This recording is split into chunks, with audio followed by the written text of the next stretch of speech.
चलिए आइए बच्चों इधर।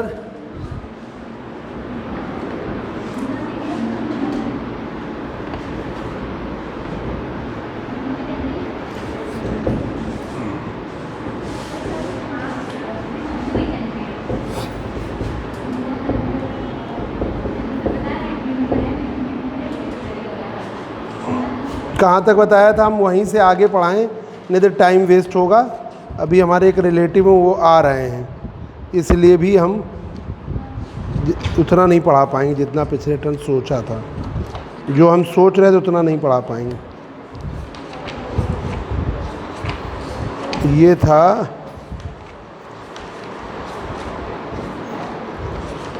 ये हमने मैग्नेटिक फील्ड का हेडिंग डलवाई थी।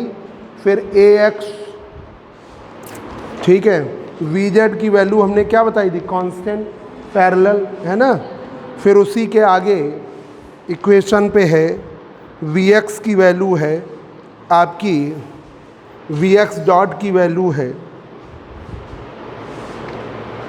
Equation number 7। इसके बाद इक्वेशन नंबर 5 से, फ्रॉम इक्वेशन 5 VX डॉट,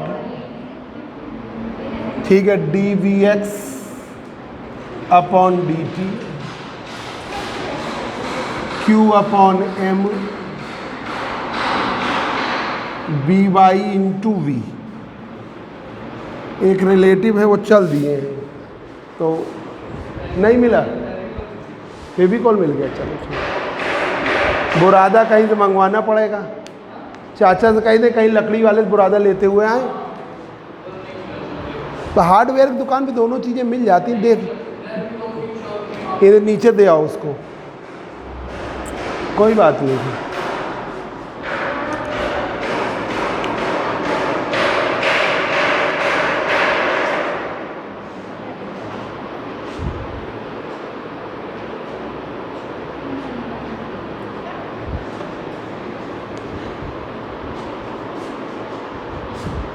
अब यहाँ पर है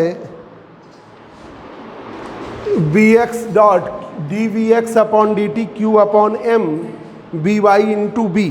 अब इसे इंटीग्रेट कर दे, इक्वेशन नंबर 5 था ना, इंटीग्रेट कर दीजिए। इक्वेशन 5 इंटीग्रेट करो, ठीक है, इंटीग्रेट करो। तो ये आपका आ गया VX की value QB upon M into Y, भाई इसे हमने dy अपॉन dt ले लिया, तो y प्लस c, कुंडी लगा देना उसकी।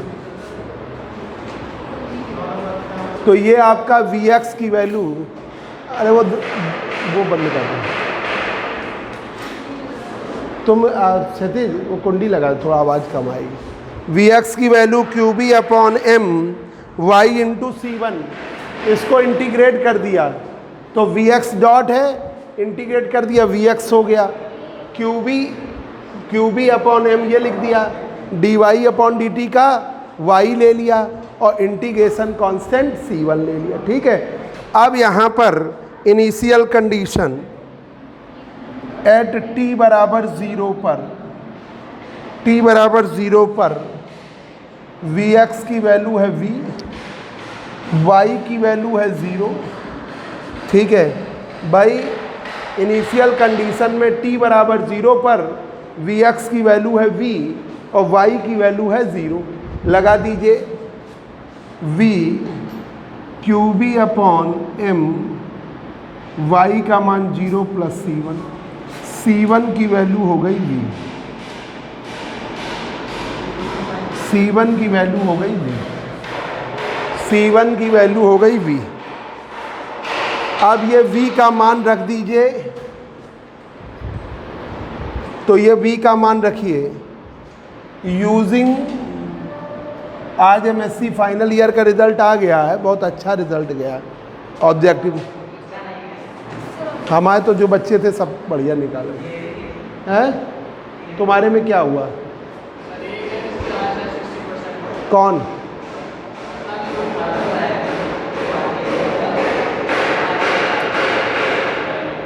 किसका?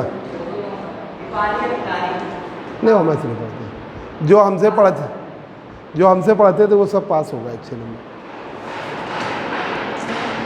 यूजिंग इक्वेशन, अब पढ़े नहीं तो क्या करोगे इसमें। Using equation 9 in equation 8, Vx की value QB upon M into Y plus C, QB upon M into Y, C1 की वैल्यू है V, C1 की वैल्यू है V। अब इस को आप ले लीजिए, Vx को ले लिया dx अपॉन dt। हमने जहाँ से छोड़ा था वहीं से आगे पढ़ा रहे हैं। आशुतोष, एक हमारे रिलेटिव है, वो गांव से चल दिए, शिवराजपुर तक आ गए, तो इसलिए वो आ जाएंगे तो हमें जाना पड़ेगा, इसलिए जल्दी करें। पीछे शिवराजपुर तक पहुंच गए हैं। अब इंटीग्रेट करें इक्वेशन नंबर 7 का, इक्वेशन नंबर 6 का।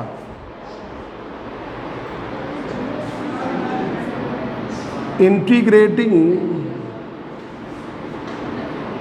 इक्वेशन 6, इक्वेशन 6 है Vy डॉट बराबर dVy अपॉन dt।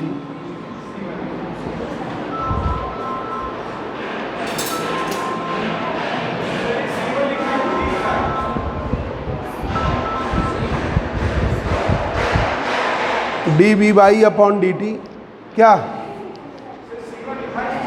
हाँ C1 है, C। हाँ बोलो क्या है?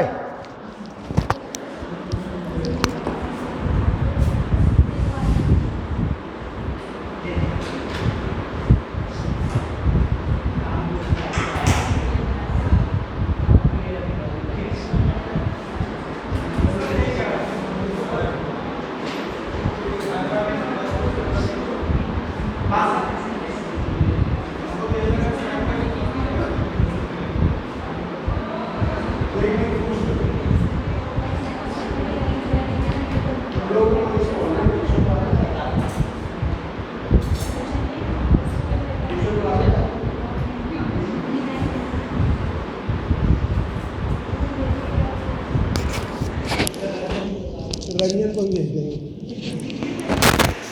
रंजन को पैसे वाला हो जाएगा। रंजन को एक किसी के यहाँ काम करने गया था ना, तो उसने पैसे नहीं दिए थे उसको, फिर उसने हमसे बात कराई तो हमने कहा दे दीजिए इसके पैसे, अब दे दिए होंगे तब। अब देखिए dVy अपॉन, अब ये माइनस में Q upon M Vx into B, Q upon M Vx into B. अब इसको इंटीग्रेट करिए dVy अपॉन dt का, Vy इसका मतलब क्या है, dx upon dt।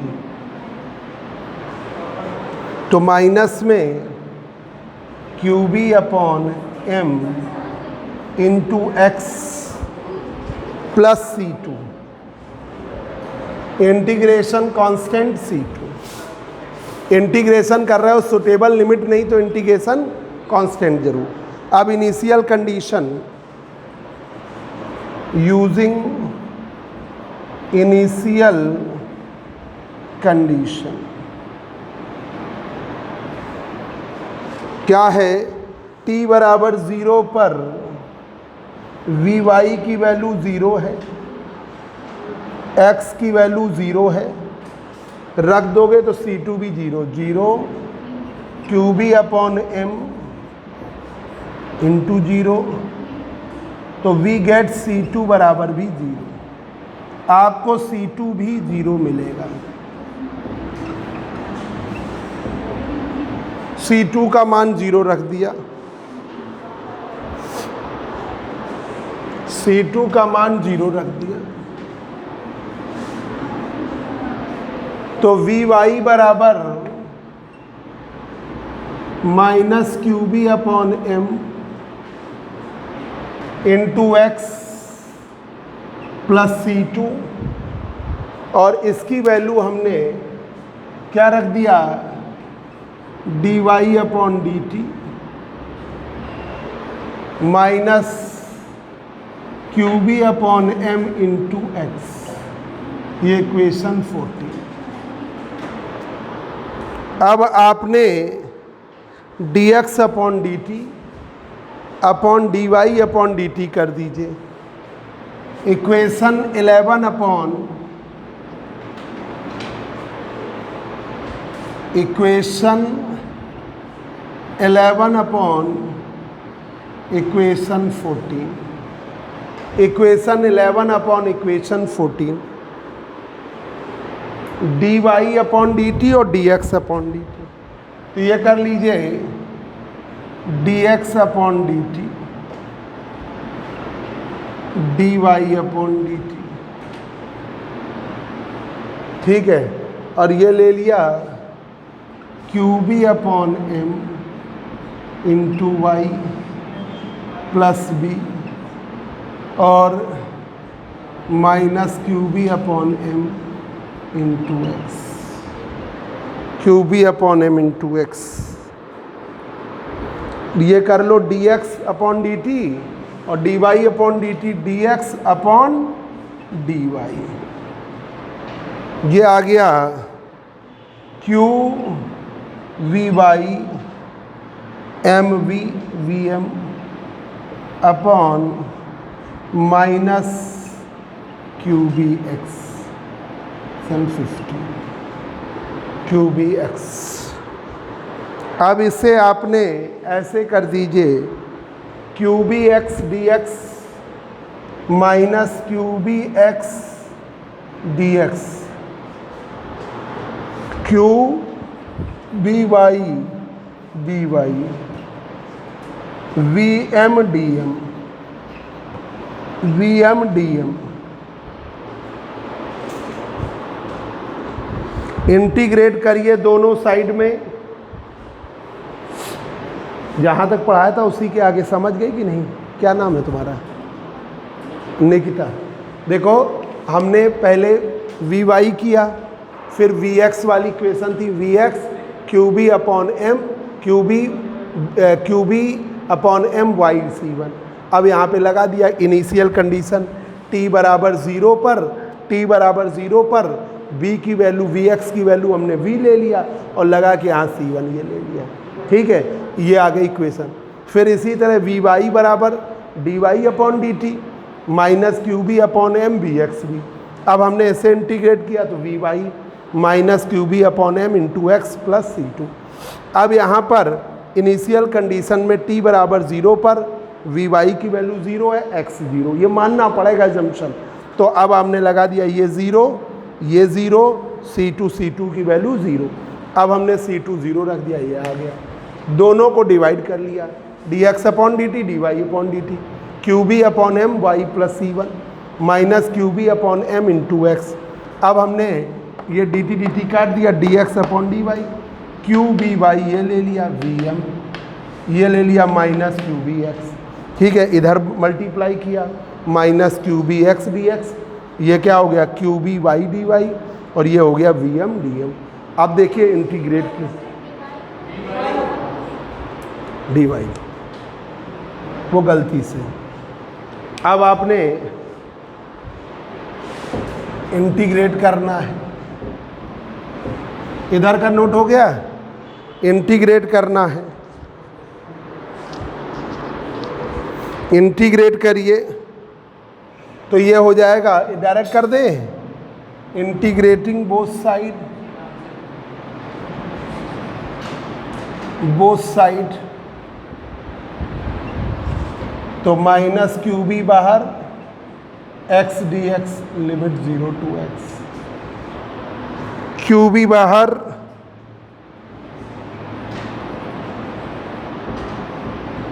Y D Y limit 0 to Y, V M M we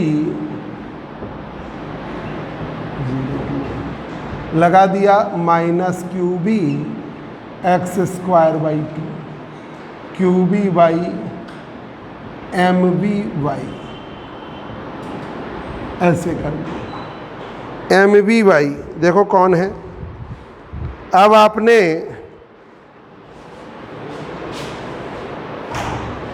y का Y square by 2 ये दिया। हाँ हाँ आ जाओ।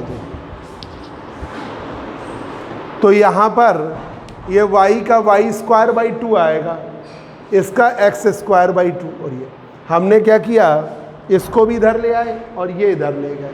हमने ऐसे कर लिया माइनस एम बी वाई और Q B Y square by 2, ठीक है, plus Q B X square by 2,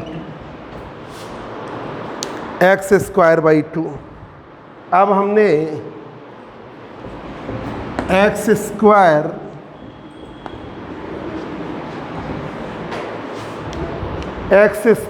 plus Y square, इस वाले में इधर से लिख रहे हैं, X square plus Y square Q B by 2 बराबर माइनस एम बी वाई, इधर मल्टीप्लाई कर दो, X square plus Y square 2m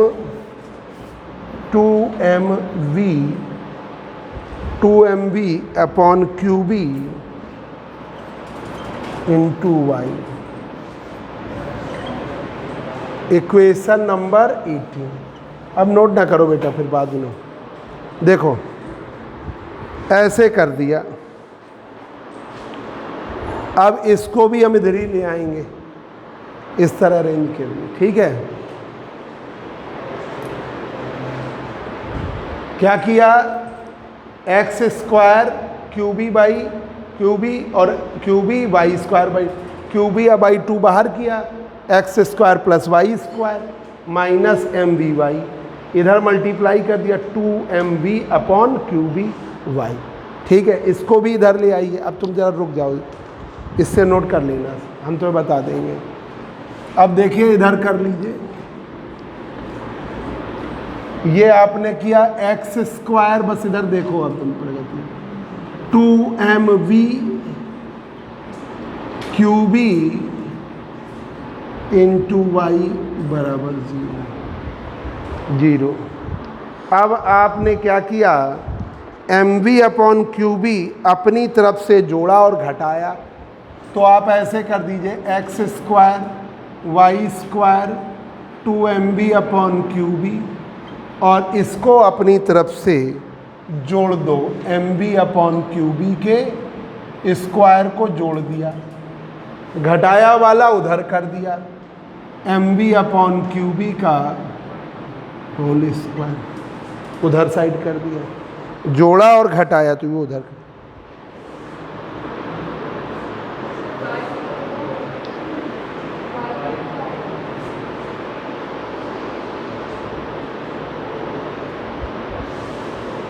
छूट गया, 2m we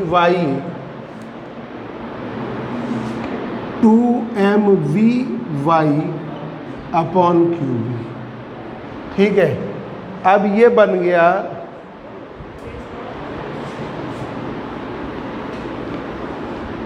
x square Y plus M B upon Q B का होल स्क्वायर बराबर M B upon Q B का square,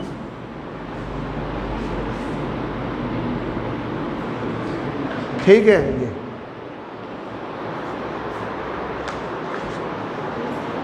ऐसे कर लिया भाई, ये बन गया ना a प्लस बी का स्क्वायर। प्रगति अवस्थी बताओ।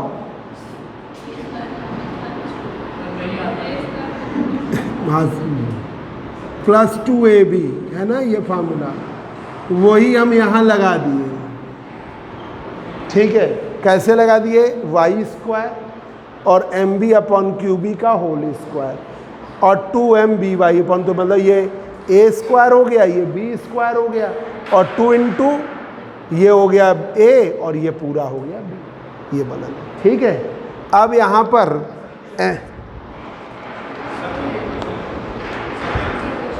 क्या, हाँ वो हम समझ गए, तुम्हारी बात समझ गए। अब ये हमने मान ले रहे हैं लेट इक्वेशन सर्किल की बन रही है, कह रहे हो ना, बहुत होशियार हो तुम। M B upon Q B, M B upon Q B R के बराबर रेडियस, और ये क्या बनेगा? V upon Q B upon M. Q B upon M cyclotron की फ्रीक्वेंसी है, एंगुलर फ्रीक्वेंसी। ठीक है, ये देखिए ओमेगा सी बराबर Q B upon M, angular frequency of cyclotron,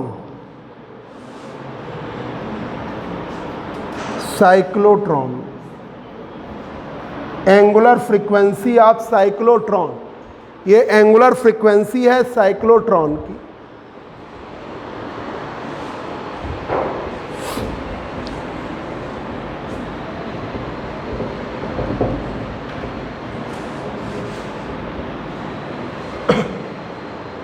angular frequency of cyclotron, तो एक्स स्क्वायर वाई प्लस इसे कर दिया आर का होल स्क्वायर बराबर आर स्क्वायर। तो ये आर की वैल्यू आपकी ये भी है M V upon Q B और V upon omega C.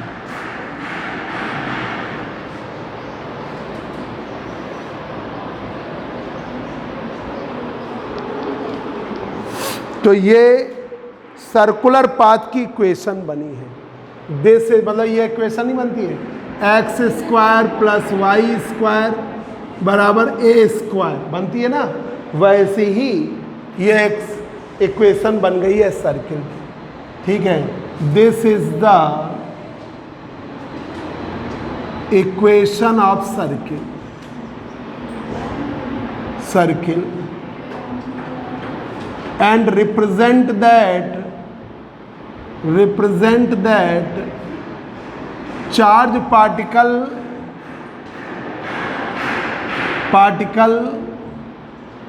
moving in a circular path moving in a circular path with angular frequency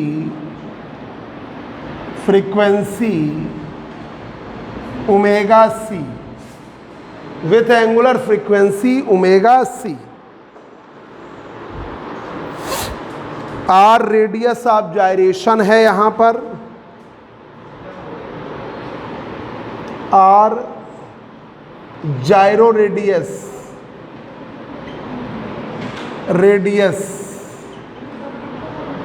या साइक्लोट्रॉन रेडियस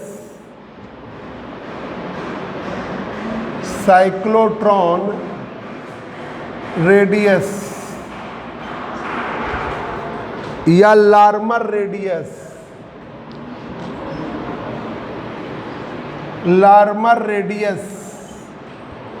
बोलते हैं इसे।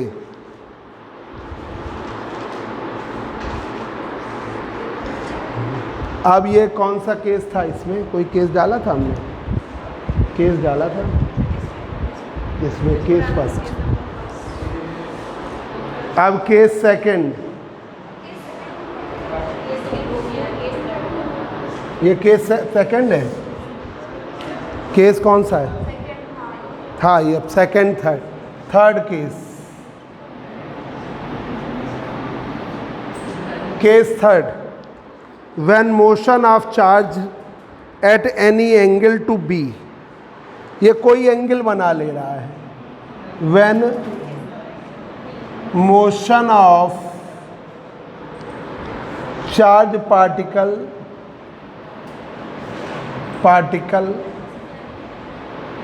at any angle to be,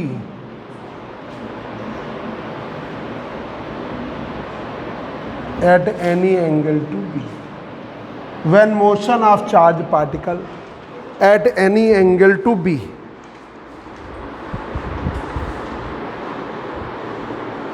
कोई एंगल ले लेता है at any angle to B, कोई एंगल ले ले,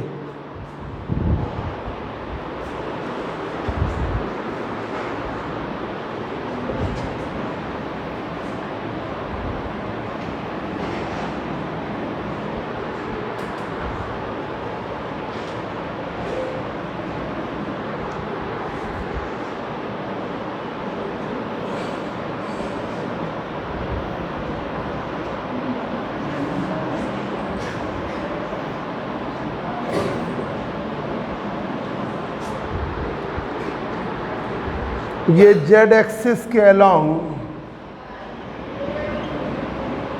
जेड एक्सिस के अलोंग बी की वैल्यू बी जेड है, और ये वी, ये इसके अलोंग पैरेलल, ये परपेंडिकुलर। तो ये पाथ इसका थोड़ा और तिरछा बनेगा, ऐसे ऐसा नहीं है, ऐसे तिरछा, थोड़ा और तिरछा बनना चाहिए। थोड़ा और तिरछा कर दें, मज़ा नहीं आया बनाने। मतलब ये ऐसे है, ये मैग्नेटिक फील्ड भी,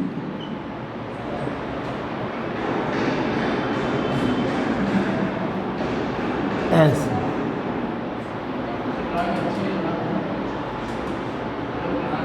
अब ये V के ये एंगल अल्फा,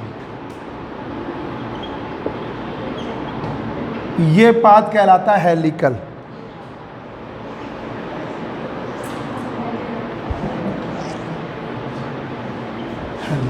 ऐसा पाथ अगर कोई भी एंगल पर, उसमें सर्कुलर बन रहा था जब बिल्कुल परपेंडिकुलर पे वर्क हो रहा था।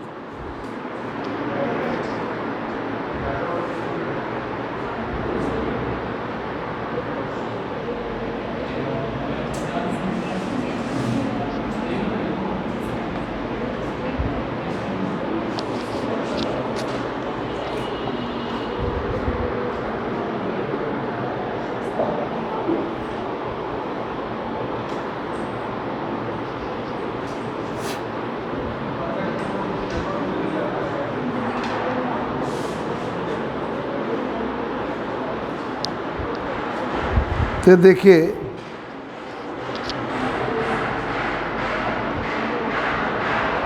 when charge particle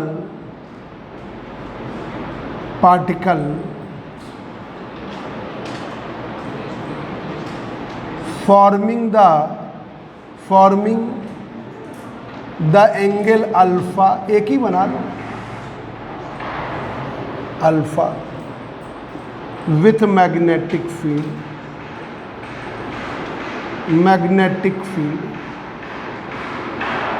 alpha angle बना रहा है मैग्नेटिक फील्ड के साथ,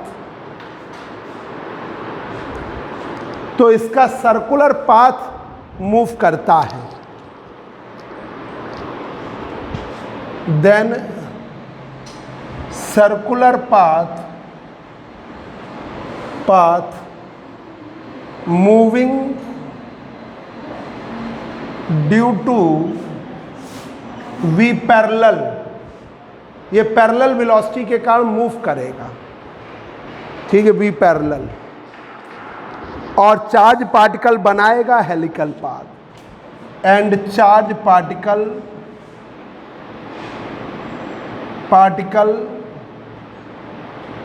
forming the helical path,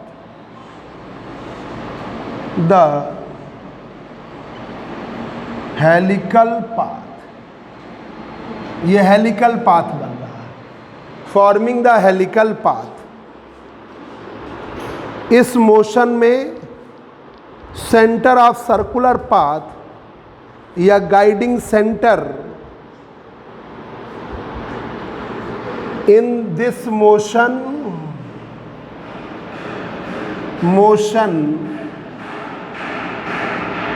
centre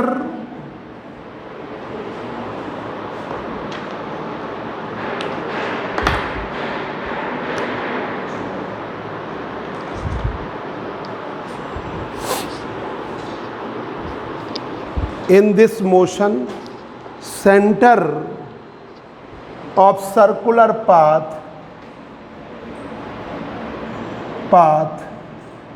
centre of circular path, जो सेंटर है सर्कुलर पाथ का, ठीक है, या circular path moves with constant velocity, moves with constant velocity, moves with constant velocity along the field,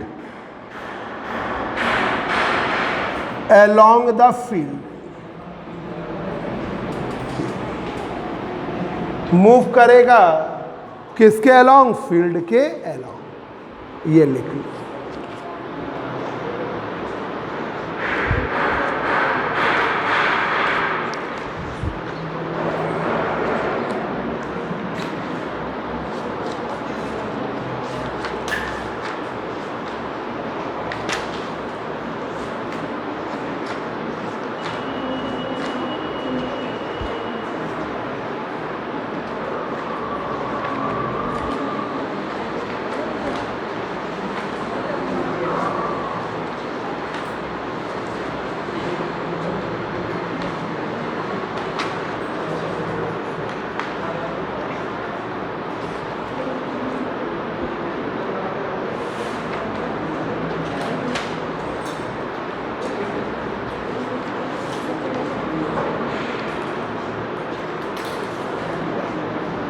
along the field,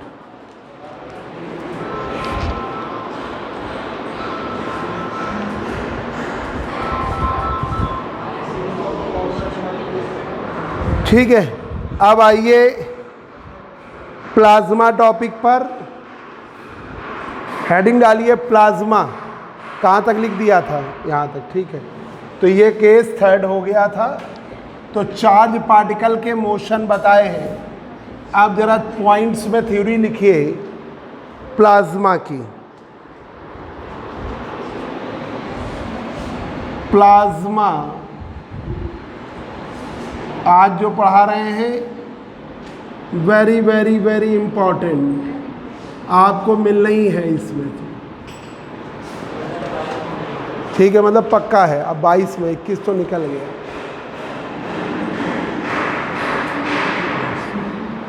देखिए पहले point में लिख दे रहे हैं, plasma is the fourth state of matter. Plasma is the fourth state of matter.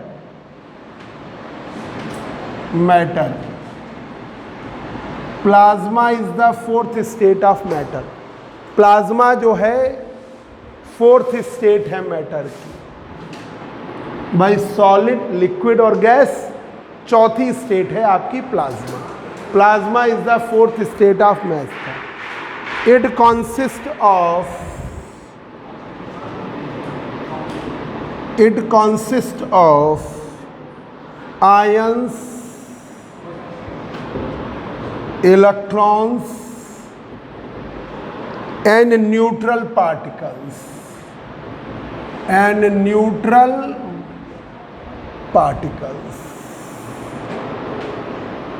इसके पास ions होते हैं, electron होते हैं और न्यूट्रल पार्टिकल्स होते हैं। इलेक्ट्रॉन होते हैं, इलेक्ट्रॉन होते हैं, आयंस होते हैं पॉजिटिव और नेगेटिव, और न्यूट्रल पार्टिकल्स होते हैं। तीसरा point, when temperature of gas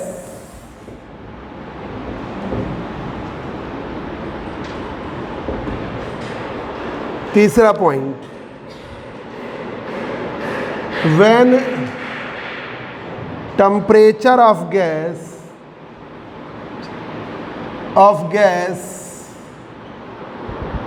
becomes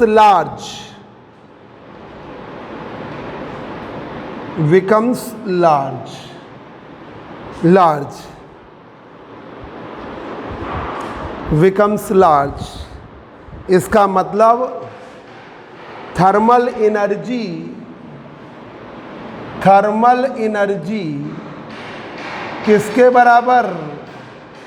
आपकी ionisation energy. Thermal energy is equal to the ionisation energy. Then gas particles are ionised. ठीक है, in this case gas particles are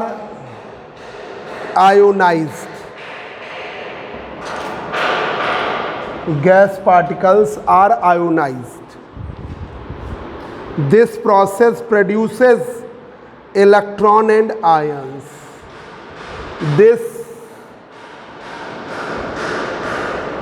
process produces electron and ions.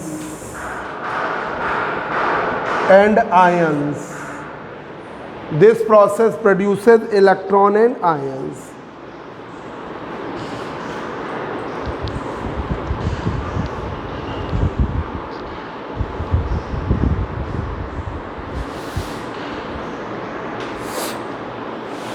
ठीक है, देखिए जरा plasma fourth state है। भाई matter की स्टेट कौन सी होती है? सॉलिड, लिक्विड, गैस, 3 स्टेट तुम जानते हो, और चौथी स्टेट है प्लाज्मा।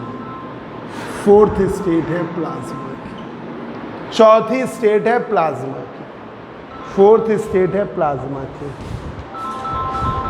फोर्थ स्टेट है प्लाज्मा की। सॉलिड, लिक्विड और गैस फोर्थ स्टेट है प्लाज्मा की, फोर्थ स्टेट आपकी प्लाज्मा की। अब आइए, it consist of ions, electrons and neutral particles. When temperature of gas becomes large, जो थर्मल एनर्जी है वो किसके बराबर है? Ionisation energy. तो आयंस क्रिएट होते हैं। इन this case gas particles are ionised. This process produces electrons and ion. Electron निकलेगा, आयन मतलब पॉजिटिव आयंस। आगे देखिए,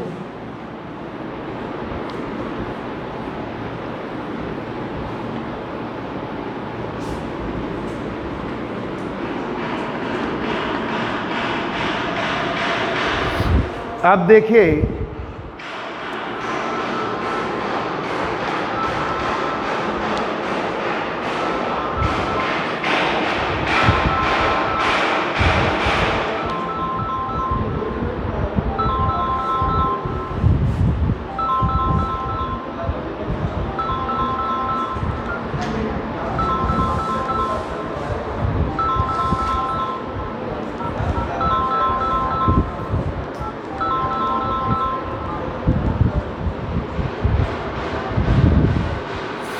अब देखिए,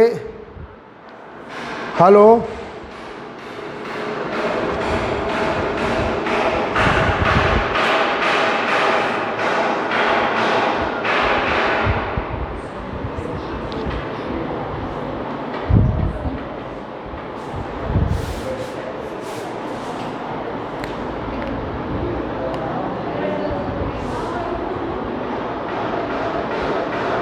हाँ कौन, हाँ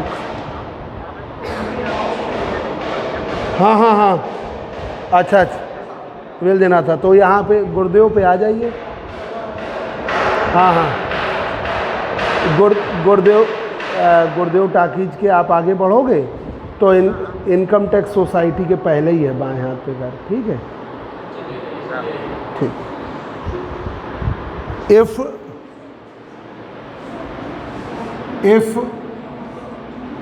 temperature T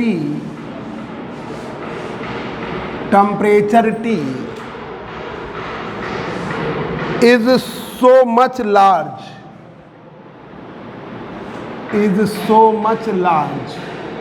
बहुत लार्ज हो जाता है।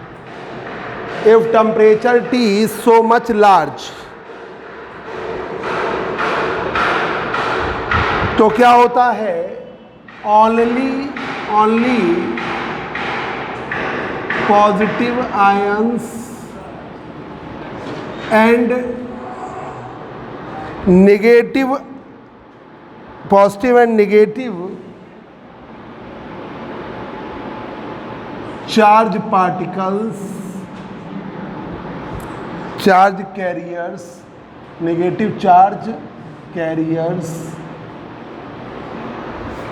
are exist in the plasma,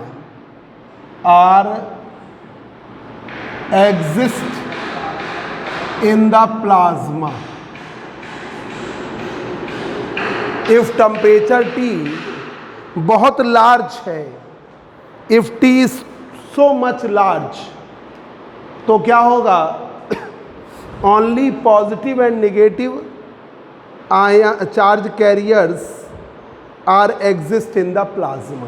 जैसे सन पर होता है तो स्टार पे सिर्फ दो ही आयन होते हैं, पॉजिटिव और निगेटिव, न्यूट्रल नहीं बन पाते वहाँ पर, ठीक है। दैट इज, इसका एग्जाम्पल है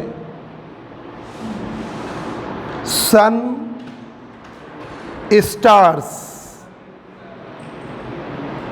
स्टार्स में इतना टेम्परेचर है कि वहाँ पर हॉट प्लाज्मा बनेगा, ठीक है।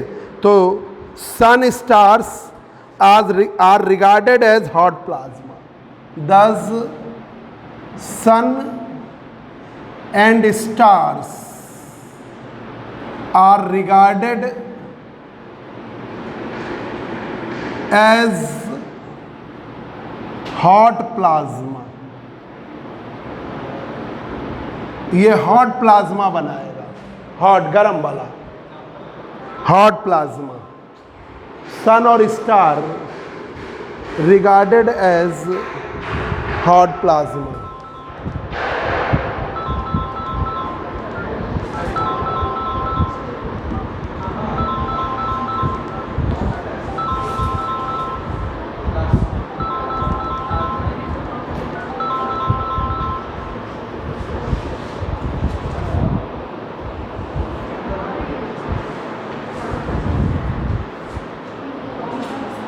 ये हॉट प्लाज्मा बनाएगा।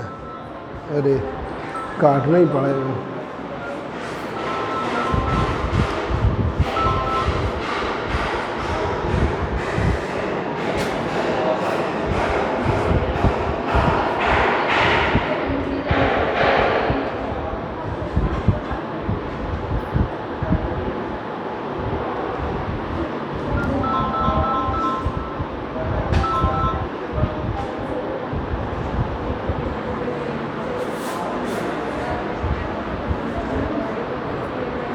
हेलो, हाँ कहाँ पहुँचे आप? कहाँ पे, गुरुदेव पे कहाँ खड़े हैं? अच्छा अच्छा, मतलब उस साइड पे है ना। चलो हम स्टूडेंट को भेज रहे हैं, बुला लाएगा आपको। जा लिवा लो जरा ये, अरे वो गांव से आया, लिवा लो जो बस फिर हम चलेंगे, तब तक क्लास नहीं ब्रेक हो जाएगी। ये फ़ोन कर देना उनको, ये लो फ़ोन, गाड़ी वाड़ी से होंगे 4-5-6 लोग, 4-5-6 लोग हैं। If temperature T is so much large only, जो चले जाओ, चिड़ियाघर के साइड पे उधर खड़े हैं, मतलब गुरुदेव के उस साइड में खड़े हैं, गुरुदेव टाकीज पे ही खड़े हैं पर उस साइड में, मैं इस साइड में नहीं उस साइड पे। If temperature T is so much large तो ओनली पॉजिटिव और negative charge carriers are exist in the plasma, और उसे हम क्या कहते हैं, हॉट प्लाज्मा, हॉट प्लाज्मा कहते हैं। अब देखिए, if temperature is effectively low, if temperature, आपको बता दें, प्रैक्टिकल बात बता दें कि तुम लोगों ने सुना होगा कि रात में जो एरोप्लेन मूव करता है वो थोड़ा हाइट ज़्यादा ले लेता है, और मतलब दिन में एरोप्लेन जो होता है वो कम हाइट लेता है। क्या होता है कि अर्थ के चारों तरफ क्या हो गया है, चाबी, अच्छा, क्या होता है जो सन के अर्थ से करीब 50 किलोमीटर के ऊपर वाला जो रीजन होता है, बीएससी में भी पढ़ा होगा थोड़ा सा, तो सन से लाइट आ रही है तो वो आयोनाइज्ड हो जाता है, वो आयनोस्फीयर बनाता है। तो आयनोस्फीयर एक तरीके से प्लाज्मा है, उसमें डी लेयर होती है, ई लेयर होती है, एफ लेयर होती है। जो डी लेयर होती है वो रात में एब्सेंट हो जाती है, रात में नहीं एग्जिस्ट करती, दिन में एग्जिस्ट करती है। तो जो एरोप्लेन है उसकी हाइट रात में थोड़ी बढ़ाई जा सकती है और दिन में वो डी लेयर के नहीं। अगर एरोप्लेन आपके आयनोस्फीयर वाले रीजन में पहुंच जाएगा तुरंत आग लग जाएगी। तो ये हाइट का बड़ा ध्यान रखा है, तभी देखते हो ना कि वो एक पर्टिकुलर उनको गाइड करते रहते हैं कि आपको इस रीजन में इतनी हाइट पे मूव करना है, इस एंगल पर मूव करना है। आयनोस्फीयर वाले रीजन में पहुंच गया तुरंत आग लग जाएगी, क्योंकि सन से लगातार रेडिएशंस आ रही हैं, तो वो अर्थ के चारों तरफ एक ऐसा स्पेस है उसे आयोनाइज कर देती है। उसे हम क्या कहते हैं, आयनोस्फीयर। आयनोस्फीयर भी प्लाज्मा है, ठीक है। कहीं पे बहुत ज़्यादा टेम्परेचर बनता है, जैसे सन पे टेम्परेचर, तो आप सोच ही रहे हो बहुत लार्ज है, तो वहाँ न्यूट्रल पार्टिकल्स नहीं बन पाएंगे, पॉजिटिव और निगेटिव, तो वो कहलाएगा हॉट प्लाज्मा, सन के ऊपर का सरफेस, स्टार के ऊपर के सरफेस। अब देखिए, if temperature is effectively low, effectively low, temperature उसकी तुलना में लो है, effectively low, then all the gas particles, then all the gas particles, all the gas particles are not ionized, are not ionized, सभी gas particle उतने ionized नहीं होते, ठीक है। दस plasma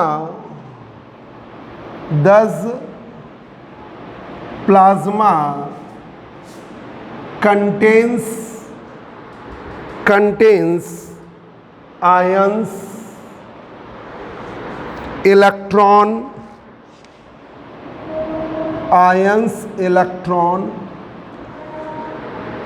and neutral particles,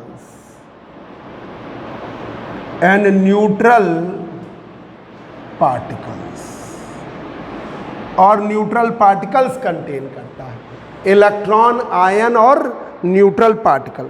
such plasma is regarded as cold plasma, such plasma regarded as cold plasma, cold plasma, उसे आप cold plasma कहोगे। तो जो अर्थ के चारों तरफ का आयनोस्फीयर है वो कोल्ड प्लाज्मा है। ठीक है, एग्जाम्पल है ionosphere, sphere around the earth, earth वो है आपका cold plasma. Ionosphere around the earth जो है वो कोल्ड प्लाज्मा है। अब आपको अगले टर्न पर लिखवाएंगे क्योंकि लोग आ गए, हमें निकलना है। ठीक है,